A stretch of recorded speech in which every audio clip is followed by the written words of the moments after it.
Welcome to Shanie Sunshine Lounge, where we learn from those who are giving their hearts to their craft and their businesses. Today we have an awesome entertainer, Solomon, to share a little bit about himself, his craft, and being in the entertainment business. Solomon, thank you so much for joining us in the lounge. Thank you for having me. Awesome. I'm so excited about this interview. How about you? I'm super excited. It's my first radio interview, so I'm a little nervous, but overall, it's such a good experience to have. Those nerves you don't even have to be nervous, but you know what? That's actually pretty good. That just lets you know that you are still grounded, that you're here. That's just a form of excitement. And let's hope it keeps me from saying the wrong things. Oh my, the wrong things you say. Okay, so I would like for you to share a little bit about yourself and what had you become an entertainer? Yeah, so I'm 22 years old. I recently just graduated from Butler University with a major in music industry studies and a minor in entrepreneurship. Concerning becoming an entertainer, music has been something I've always been passionate about, the most passionate about actually. Starting even younger than grade school, just participating in talent shows, picking up and learning to play a plethora of instruments. It's just something I've always been passionate about. So it was only natural to pursue a career as a recording artist. Started in high school, so just started writing songs on guitar, things like that. Me and friends started a rap group in high school, and then later on, earlier. Rap? Wait. Hey, Yeah. Did you just say rap group? Yes, I did. Oh my goodness. Okay, so I'm intrigued. My rapping wasn't very good. I mean, I could write some good bars, but as far as like my rapper voice and my flow, it needed some work. I think singing is where I was meant to be. Okay.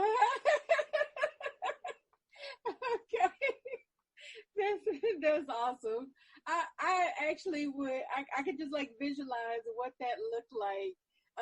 You on a rap group. It was like I can hear it, and I can honestly imagine, like, okay, you already said you got the writing skills, beautiful, but like I don't know, when I hear your voice, like I enjoy your music, but I would never have thought when you said rap, that just did not show up for me. That's funny you say that, because whenever I tell anybody I make music, they just automatically assume I rap, which I don't get it. No, but Oh wow. Okay, so that is absolutely awesome. So you have been taking this valuable time. You've been writing. What have you been doing with this time that you've had here recently? Well, mostly finishing up school. Took a little break from music. I finished my EP, just got a little bit of editing to do. But other than that, I took Yeah, we're going to get down to the nitty gritty with that. Oh, yeah. I got the details for you, so. Oh, yeah. Yeah, wow. Just a lot of self-reflection and introspection lately, trying to find who I am a little bit more, get a better sense of that, and got some new music toys, so I've been making some new beats, preparing to make some new music. Ooh, okay. All right. So we're gonna go ahead and get to some questions. We got some question over here in this lounge talk. We're gonna ask you some stuff. You ready for all of that fun stuff? Oh yeah. Cool beans. Okay, so Solomon, here's your first question. Is it hard for you to have dealt with many challenges, You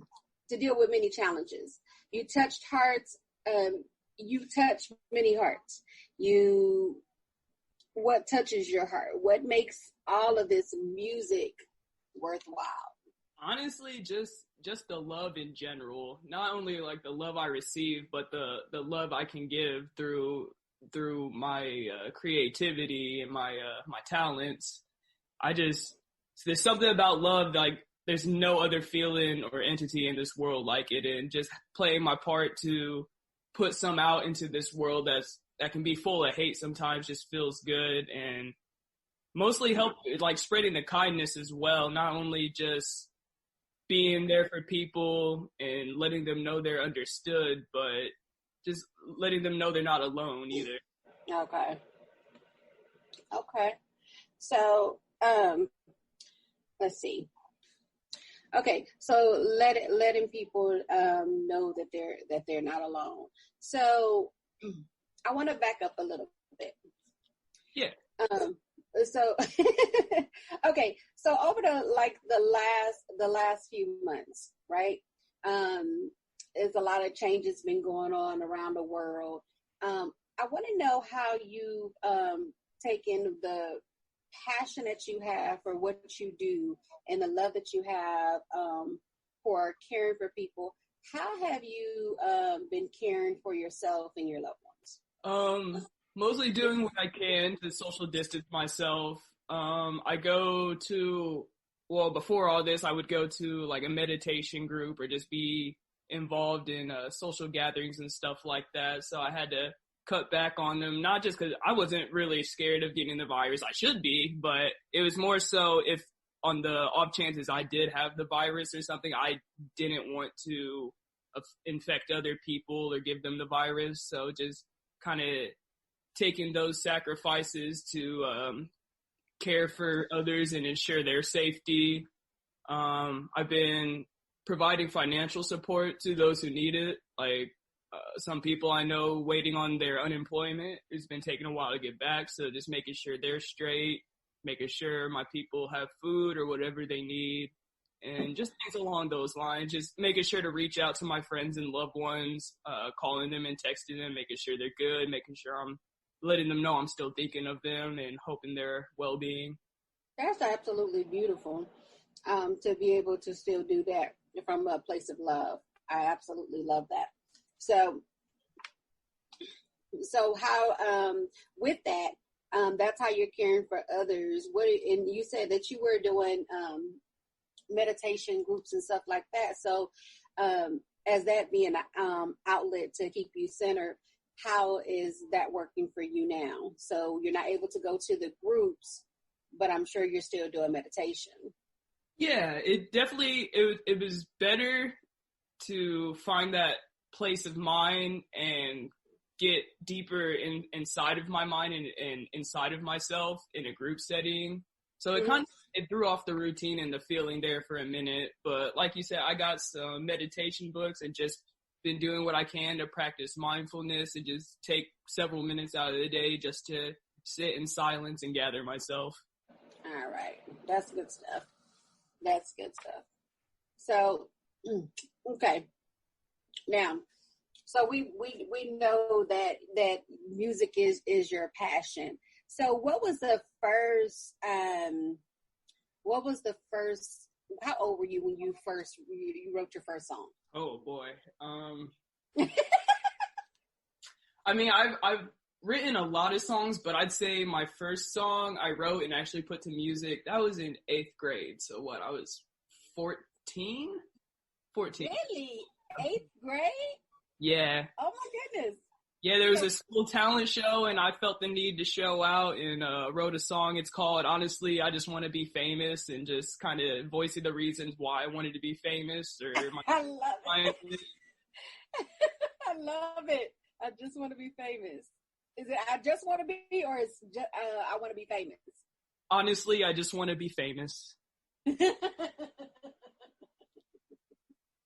little too honest there, huh? How did that go over in the talent show? Well, I messed up a lot. It was before I really started honing in on my guitar playing skills, but I got a lot of positive feedback for it. I got a old high school friend that said that we went to school and middle school together. That's one of her favorite songs to this day, she said. So it is definitely a refreshing feeling. But yeah, it was pretty good feedback for my first song. So it was a learning experience. Oh yeah. Not only in like writing and learning where I could still had room for improvement, but also giving me like the practice I needed performing my first couple tastes of performing in front of like a live audience. And Mhm. Wow. That's amazing. You know, I love that you learned from that experience and you didn't give up, because it's always, you know, when you are trying something for the first time, even if it is your passion, like you don't know what that looks like from someone else's view. And just because someone doesn't enjoy what you do doesn't mean that you stop. And I love that you didn't stop. oh yeah. Yeah, that's one of the things I realized, like, yeah, you need to do it for other people. Like, for my reason, I want to do it for other people to help them empathize and be understood and just share that experience and be able to communicate through music. But I also, a lot of it was doing it for myself just because it was something I was passionate about and gave me so much joy and happiness to do. So, Oh, cool beans. So did you actually have did you play an instrument when you did that? yeah, I played it on guitar. Oh, so is that your instrument of choice, or is that just one of many? I'd say it's probably my instrument of choice just because it's the one I've been playing the longest. Mm-hmm. I play alto sax, but I messed up and pawned it a couple years ago. I definitely want to get it back soon because I miss playing saxophone. Okay. So your guitar is your instrument of choice, and were you self-taught? Yeah. Wow. So you did that talent show playing the guitar that you taught yourself how to play. Yes, ma'am. I love it. That's big stuff. All right. I am so excited. I'm so excited. Man, this is beautiful. Okay. So we're gonna get ready to play your our first song here. So thank you so much for answering that. And we're coming up and we're going to listen to your song I See It. Am I saying it right? Yeah. Okay. So we'll have another question coming up for you in just a moment. So we're gonna go ahead. DJ, the mic is hot.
love it. And that was I See It.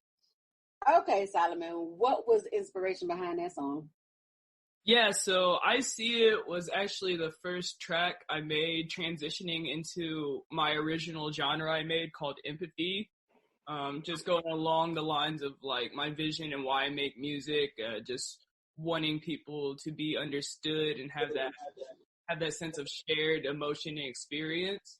Mm-hmm. So I feel like this was the perfect way to do so. Not only does my genre Empathy kind of stand for connecting people, it also is a way to show my versatility in music. My Okay.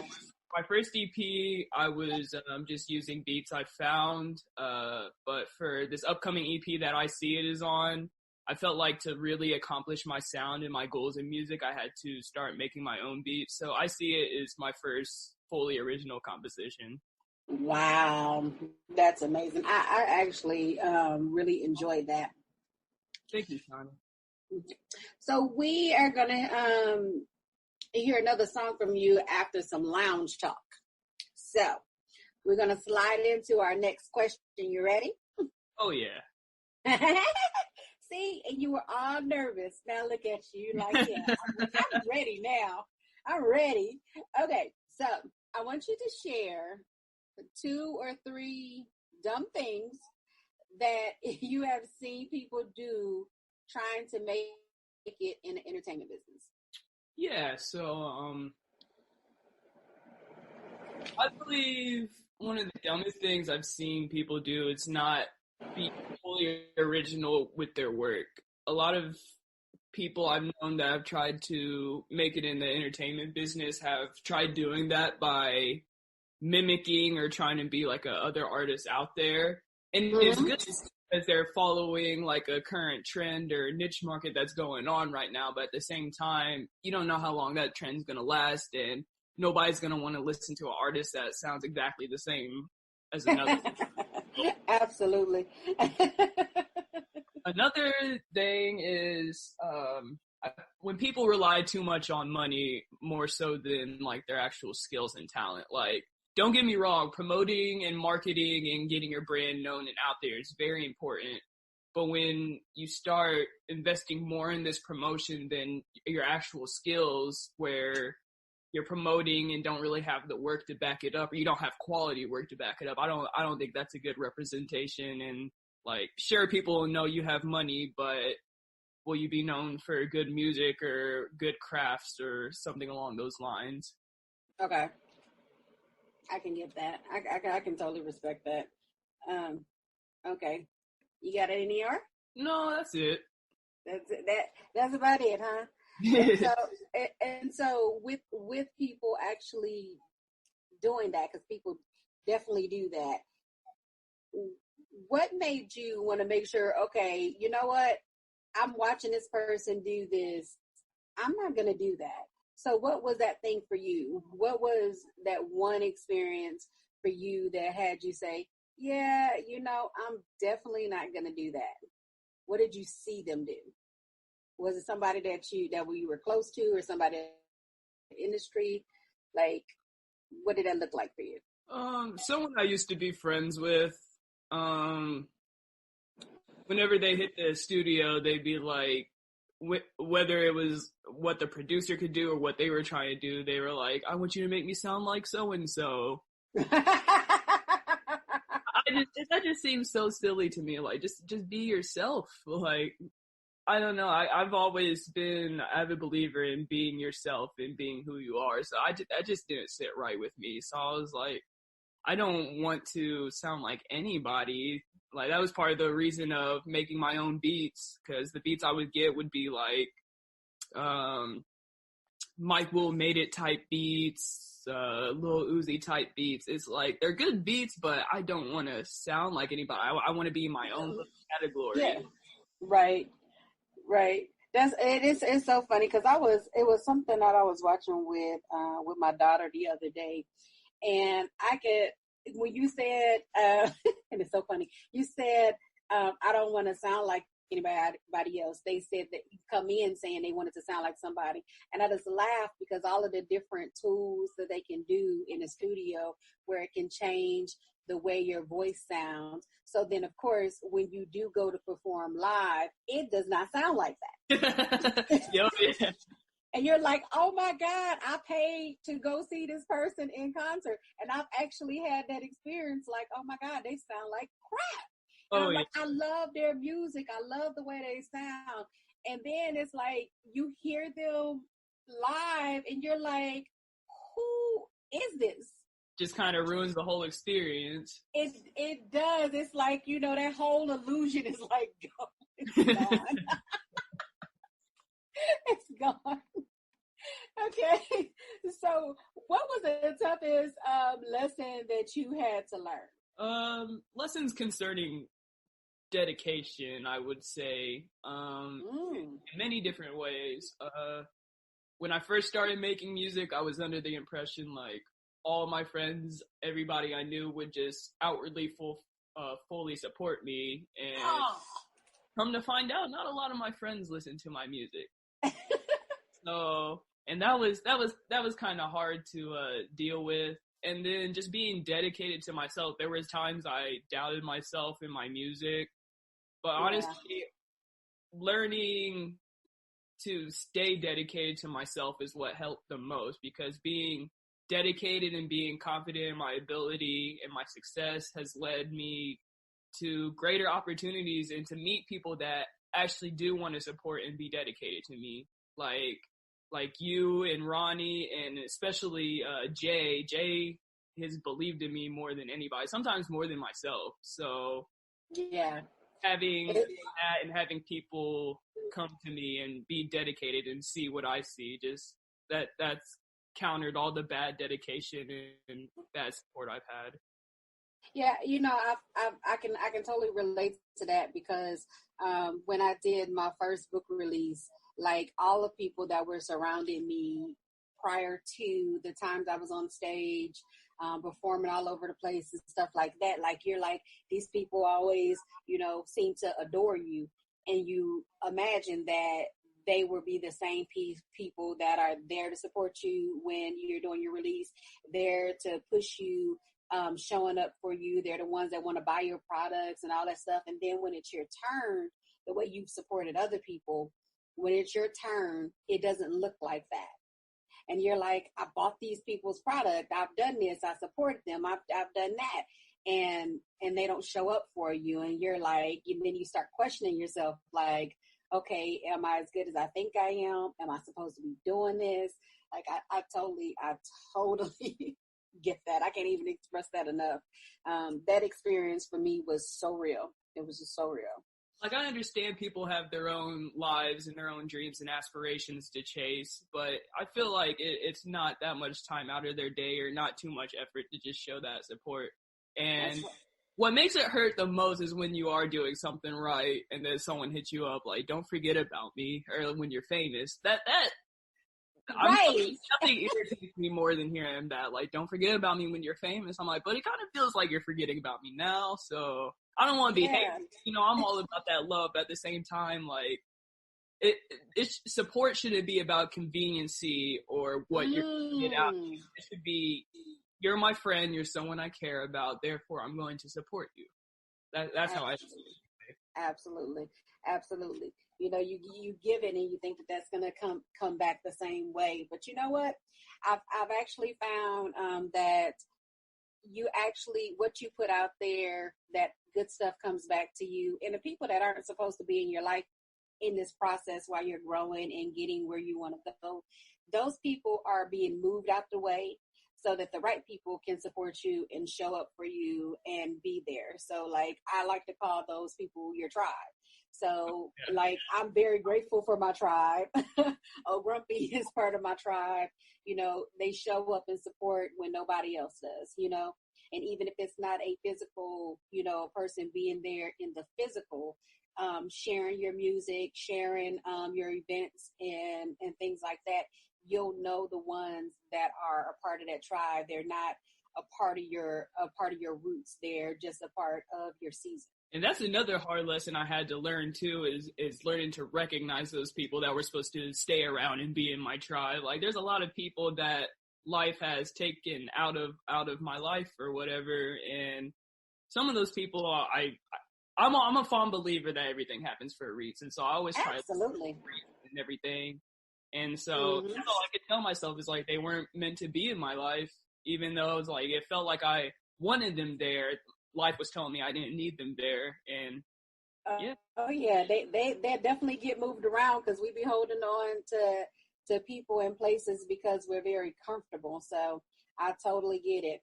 But this has been such a great conversation. I have one more question for you, but we're going to hear another selection first. So we're going to hear your song "Going Ghost." So DJ, that mic is hot.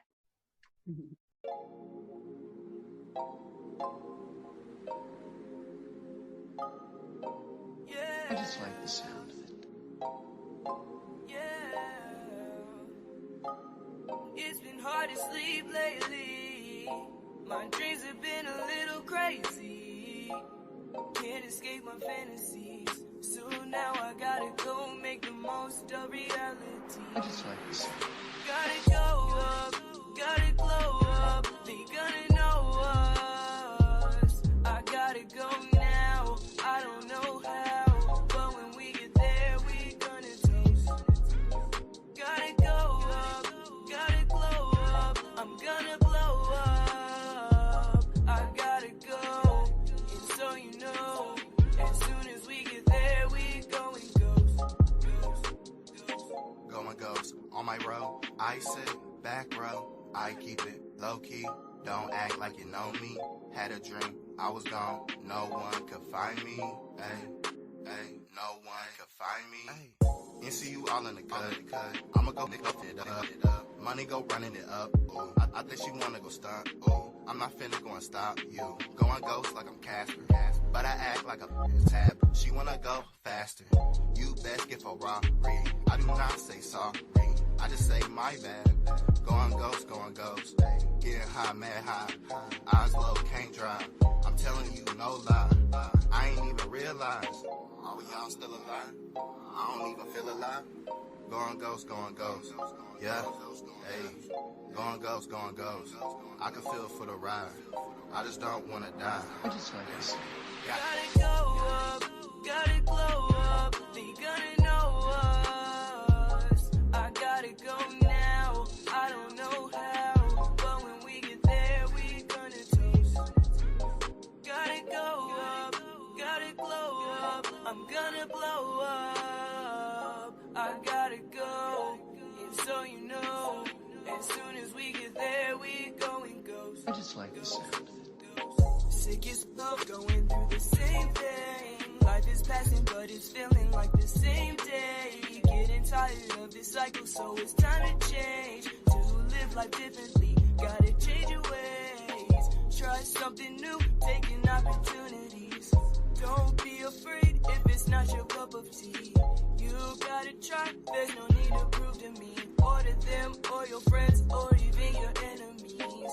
I know you're sad, can't see it, there ain't no fooling me. Feel your pain, just wanna feel like we living truthfully. Wanna actually live, so when it's time for a eulogy, I can truthfully write, I live life happy and beautiful. Hard to sleep lately, my dreams have been a little crazy. Can't escape my fantasies, so now I gotta go make the most of realities. Gotta go up, gotta glow up. They gonna know us. I gotta go now. I don't know how, but when we get there, we gonna toast. Gotta go up, gotta glow up. I'm gonna blow up. I gotta go, and so you know, as soon as we get there, we going ghost. I just like the sound. Going ghost on my row. I sit back row. I keep it low key. Don't act like you know me. Had a dream, I was gone. No one could find me. No one could find me. Hard to sleep lately. My dreams have been a little crazy. Can't escape my I just like the sound fantasies. of it. So now I gotta go make the most of realities. All right, all right, all right.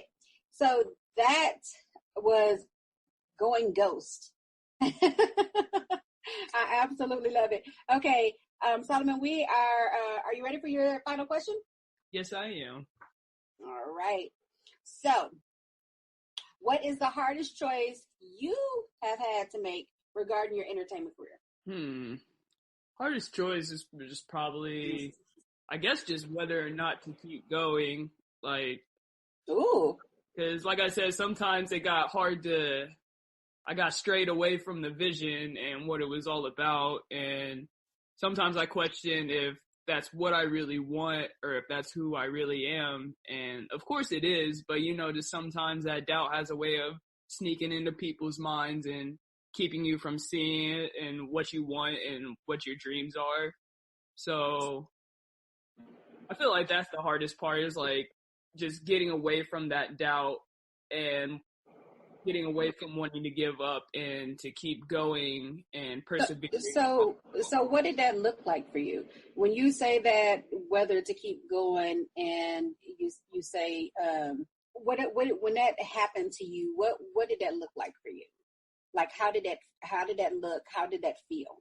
So you were thinking about giving up. I don't know if I really want to do this. Tell me about that. I think it came from those moments of weakness where I would start comparing myself to others, whether it was my own skill, like I wasn't a good enough singer or musician, or just, especially being in college, you have all these people that are certain about what they want to do, go into what's called quote unquote real careers.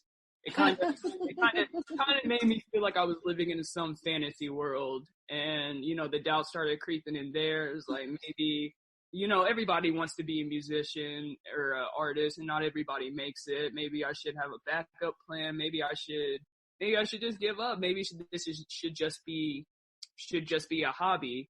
But then again, it's never really been about the fame for me. It's been about spreading my message and my story and sharing who I am while being able to communicate with others and help them know they're understood, and other people have been through things they've been through. People understand how they feel and the emotions that go through their head. That's what it's always been about for me, is helping others through one of the only ways I know how to help, and one of the only things I'm good at for that matter, and that's music. So that's always kept me going, knowing I'm doing it for others and not just for myself. I like that. I like that you say quote unquote real careers. Yeah. I like that. I just got really tickled when you said that. I was like, right? Because, like being on LinkedIn, you see all these people under marketing or promotion, and then you have my LinkedIn. It says aspiring recording artist. It's just like, I'll tell you that it is a challenge because, like, even with your parents, they have this vision of what your life is supposed to look like. Especially when you're heading off to college, like, what are you going to do with your life? And then you're like, okay, no, but really, what are you going to do with your life? What are you going to do with this? Is this, And so it's funny because I know I've met a lot of people who have said that, like, their parents was like, you're going to do music, there's no money there. You're going to do art, there's no money there. But it's like, when you live your passion, you literally never work a day in your life. Exactly. Because you enjoy every bit of it. And that is such an amazing, amazing thing. So I am glad that what you chose to do for you, it feels good for you. So you can tell that you enjoy, when you hear your music, you can tell that you really enjoy actually doing it, recording it, like everything. You can hear the passion in it. And that's a big thing because a lot of the music nowadays in the industry is so cliche. It's so, and it's like you got people, I'm doing this, like they're living this certain lifestyle, and they're really not living that lifestyle at all. But because it sounds good, people actually go to it. They're drawn to it. Whereas you have artists like yourself who enjoy what they're doing. You're here to make a difference. and you might not get as much play as you are deserving. And I feel like a lot of people get shortchanged in that they don't get the recognition that they deserve. They don't get, they don't get what they deserve. So I'm really glad that you decided to keep moving. So thank you so much for that. This has been such a great conversation. I appreciate sharing your wisdom and your knowledge. I really appreciate that. Producers, do we have enough time to hear one more track from Solomon? Okay, so we are we are getting the okay. So yay us. So our last track that we're gonna hear is called Now. DJ, that mic is hot. Thank you, Shanie. Thank you.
All right.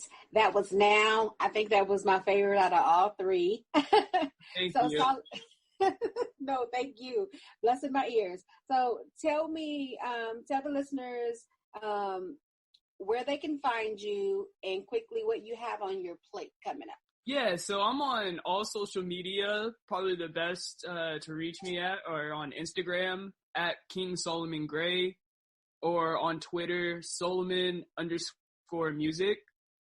And I have many links on there towards my music on different platforms, my YouTube, as well as my website through Wix.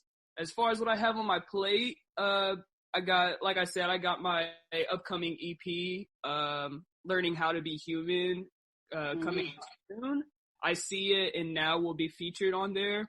Okay. I also have a music video for I See It that will be dropping as soon as we get licensing squared out on that. And that one's an interesting music video because I had dancers from the Butler Ballet choreograph and dance in the video. So it's really a true piece of art thanks to their help. So other than that, just keep on working on music. I've had a couple collabs with my brother NCU. He was on Going Ghost, so we're gonna do a collab album as well. Okay. All right. Well, I am excited about that. You have some really good stuff coming up. Don't forget to check him out. This is Solomon. I love the title of your EP. That is so dope. I was like, I'm feeling that. So thank you so much for being on the show, being our guest here at the lounge. It was absolutely great. I love it. I'm Shanie. This is the Sunshine Lounge. Until next time, I'm sending you love, light, and hugs. Smile. And that is a beautiful thing.